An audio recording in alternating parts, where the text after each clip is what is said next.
Hello. I had my first EMDR session last week, and I was surprised by how quickly intense emotions came up without any warning. First, I felt a surge of heat rising from the heart area, then my throat, my nose, then finally my eyes. The tears were flooding out before I could even react. There was this tightness in my chest, and my heart was aching so much. Even in that moment, part of my mind was aware that there was another person in the room.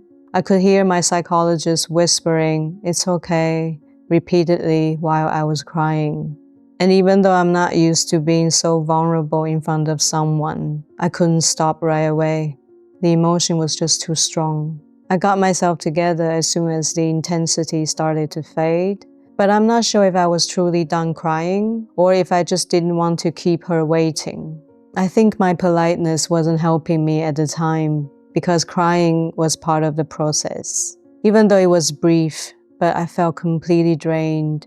My body was trembling a bit after the intense cry, and I had a strong urge to get up and go for a walk.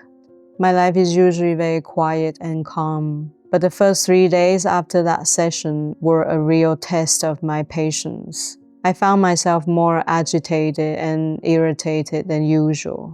I noticed a lot more negativity in my thoughts, and I was more reactive to sounds and small stuff. I felt more grumpy and emotional. On that first night, as I lay in bed, I felt that tightness in my chest when I thought about what made me cry during the session. Even though the weather wasn't cold at all, I just felt colder than usual. So I did some research and found out that's what they call an EMDR hangover. The intensity of what happens during the session doesn't just end there. It lingers, and it can pull me back in easily if I reflect on it too much. I thought about what could represent this experience. Something that can capture the heartache I was feeling. A woman holding her heart, wrapped in the flow of emotions. At one point, I was struggling to draw the hand, and I just didn't have the patience for details at the time. So I decided to remove it and cover it with hair instead. It wasn't the original drawing. The hair ended up wrapping around the body, but it became a better metaphor. In this painting, the hair isn't just hair. It's the tears and the water. It's the flow of those emotions.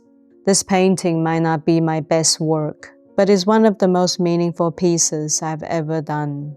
This piece is an honest record of the journey. It's what it looks like to create something when I'm just trying to get through an unsettling inner storm. But I'm learning that I don't have to fight the waves.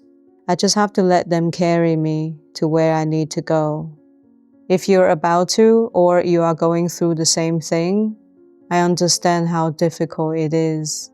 It's a strange and heavy space to be in. Please be kind and gentle with yourself. You are processing things you may have suppressed for a long time just to survive.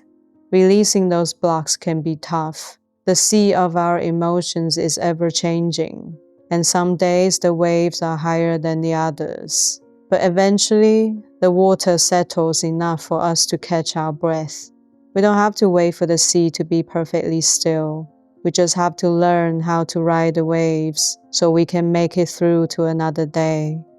So, hang in there. Maybe you will find yourself feeling much lighter before you know it.